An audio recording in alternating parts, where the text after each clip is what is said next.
Hi everyone, this is Parul, your Faculty of Reasoning. I welcome you all on Puzzle Pro. Well, IBPS PO mains का examination बहुत ज़्यादा पास आ चुका है। आज 23rd है और 26 नवंबर को आप सभी का एग्जामिनेशन है, यानी कि कितने दिन बचे हैं? 2 ही दिन बचे हैं। सो वेल, आप सभी ने तैयारी अच्छी की होगी। हर एक स्टूडेंट जो है ना, वो अपने हिसाब से बहुत अच्छी तैयारी करता है। So there is no doubt in that. और आप लोगों ने जैसी तैयारी की है, आपका पेपर भी आप वैसा ही देकर आएंगे। अभी इन 2 दिनों में आप कुछ कुछ नया नहीं कर सकते हो कि हाँ हाँ कोई भी आपको बोले कि हाँ 2 दिन में ये चीज़ करो और तुम्हारा मेंस पास हो जाएगा। ऑब्वियसली नहीं हो सकता, आप सभी इतने समझदार हैं। So I was just sitting and important thought actually came across my mind and I thought कि ये चीज़ आपके साथ में ज़रूर शेयर की जानी चाहिए।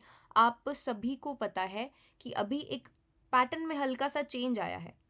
क्या चेंज आया है? आपके जो मेंस का पेपर है, अभी आईबीपीएस पीओ मेंस का जो पेपर है आप सभी का, उसमें जो आपके सब्जेक्ट्स हैं, रीजनिंग है, मैथ्स है, इन सभी में आपको 2 सेक्शंस मिलने वाले हैं। ठीक है, तो ये जो 2 सेक्शंस हैं, सेक्शन ए और सेक्शन बी, उनमें से एक सेक्शन होगा जिसमें 2-2 मार्क्स के क्वेश्चन होंगे और एक सेक्शन होगा जिसमें 1-1 मार्क्स के क्वेश्चन होंगे। सो बस एक चीज़ है, क्या चीज़ है, जब भी आप कोई भी सेक्शन उठाओ, रीजनिंग का उठाते हो, तो सबसे पहले जो 2 मार्क्स वाला सेक्शन है, पहले उसे उठाओ और खुद से देखो कि हाँ आप वहाँ पर कौन सा क्वेश्चन कर सकते हो, कौन सा आपके हिसाब से डुएबल है। एंड आई होप कि आप इतना समझ पा सकते होंगे, क्योंकि आप लोगों ने मेहनत की है, पजल्स और सीटिंग अरेंजमेंट्स बनाए। रीजनिंग के केस में मैं आपको इतना बता सकती हूँ कि एक पजल और सीटिंग अरेंजमेंट में से पजल को बनाना थोड़ा सा ज़्यादा आसान होता है। ठीक है, मेंस की जो पजल और सीटिंग अरेंजमेंट्स होती हैं, कई बार अभी आपको आजकल तो वैसे भी जो क्वेश्चन है उसमें मिक्स्ड मिलता है। आपको एक पजल और सीटिंग अरेंजमेंट दोनों का ही एक कॉम्बिनेशन, एक पूरा क्वेश्चन ऐसा मिलता है। तो आप देख लेना अपने हिसाब से कि आपको कौन सा लगता है कि आप कौन से क्वेश्चन को बना सकते हैं। ठीक है, और ऐसा नहीं होता है कि मेंस की कोई पजल और सीटिंग अरेंजमेंट है आप नहीं बना पाएंगे, बना सकते हैं। ऐसा कभी नहीं होता कि आप नहीं बना सकते हैं। अगर आपने मेहनत की है, बहुत सारी प्रैक्टिस की है, तो आप डेफिनेटली बना सकते हैं। तो बस एक यही चीज़ कहना चाहती हूँ कि एक बार पहले ज़रूर 2 नंबर वाला जो सेक्शन है वो देखना, क्योंकि ये जो चीज़ की है ना, ट्रस्ट में बहुत ही ज़्यादा अच्छी है।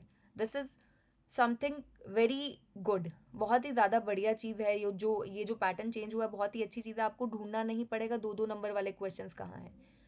अगर आपने एक पजल बना लिया, फॉर एग्जाम्पल, ठीक है, अगर आप एक पजल बना लेते हो तो एक पजल बना लिया, 5 क्वेश्चंस कर लिए, 10 नंबर आपके हो गए। है ना बढ़िया चीज़? अपने आप ही बढ़िया चीज़ है। और 10 नंबर कम नहीं होते हैं, बहुत होते हैं। ठीक है, तो इसीलिए मैथ्स भी उठाओ, मैथ्स में भी पहले वो वाला। और ये कोई, मैं एक ऐसा कुछ कंपल्शन नहीं है कि हाँ आपको ऐसा ही करना है। पर मैं एक चीज़ क्या कह रही हूँ कि आपके पास प्रीलिम्स के केस में तो बहुत ज़्यादा होता है कि हाँ, क्योंकि सारे के सारे क्वेश्चंस आपको आते होते हैं, डुएबल होते हैं, तो आपके पास 20 मिनट का टाइम होता है, बहुत लिमिटेड होता है। यहाँ पर प्रीलिम्स जैसा सिर पर तांडव तो नहीं चल रहा होता कि हाँ टाइम कम है। ऑब्वियसली बहुत ज़्यादा अबंडेंट टाइम भी नहीं होता है, I also know that very well. ठीक है, लेकिन फिर भी टाइम होता है। आप अच्छे से देख सकते हो कि आप कौन सा क्वेश्चन बना सकते हो, कौन सा नहीं बना सकते। एक बार क्वेश्चन उठाया है, ऐसा मत करना कि आप डाउटफुल हो किसी क्वेश्चन को लेकर। ठीक है, लेकिन फिर भी आपने उसको उठा लिया और आधे क्वेश्चन के बाद में आप ऐसे हो गए कि नहीं ये मुझसे नहीं होगा, फिर उसको छोड़ रहे हो।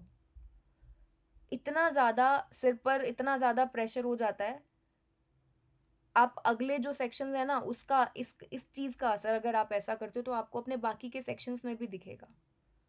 ये जो तनाव वाला आपका बिल्कुल माहौल बन जाएगा आपके आसपास कि अरे भाई मुझसे कुछ नहीं हो रहा है। तो अगर आप श्योर हो किसी चीज़ को लेकर तभी उसको उठाओ, अदरवाइज मत उठाओ। कंप्लीटली आप पर डिपेंड करता है। अगर आपको लगता है कि आप मेंस की पजल, सीटिंग अरेंजमेंट या डीआई नहीं बना सकते, तो इसके अलावा जो मिसलेनियस क्वेश्चन होते हैं, वो भी कुछ मिसलेनियस क्वेश्चन हमेशा ऐसे होते हैं जो आसान होते हैं। सिर्फ देखो, मेंस का एक काम है सिर्फ और सिर्फ वो डराता है आपको अपनी शक्ल से। मैंने आपको बहुत से क्वेश्चन ऐसे कराए हैं जो देखने से ऐसा लगता है कि बच्चा सोचेगा अरे भाई कैसा होता है, और जब उसका एक्सप्लेनेशन आप देखते हो, टीचर जैसे समझा रहा है, अरे ऐसा था यार, बना तो सकते थे। बात सिर्फ और सिर्फ इतनी है कि आजकल के टाइम में ना जो स्टूडेंट्स है वो मेंस को लेकर सीरियस नहीं है। ठीक है, चलिए अभी ये टाइम नहीं है इस चीज़ को बात करने का। आप सभी ने तो बहुत मेहनत की है, मेंस की बहुत अच्छी तैयारी की है। आप सभी को बस इतना सा ध्यान रखना है कि पहले जो 2 नंबर वाला सेक्शन है, एक बार उसको ध्यान से देखिएगा। वहाँ से कोई ना कोई क्वेश्चन ज़रूर कीजिएगा। अगर आपने अच्छे से मेहनत की है, आप कर लेंगे। ट्रस्ट मी, आप सभी कर लेंगे, आप सभी कर सकते हैं।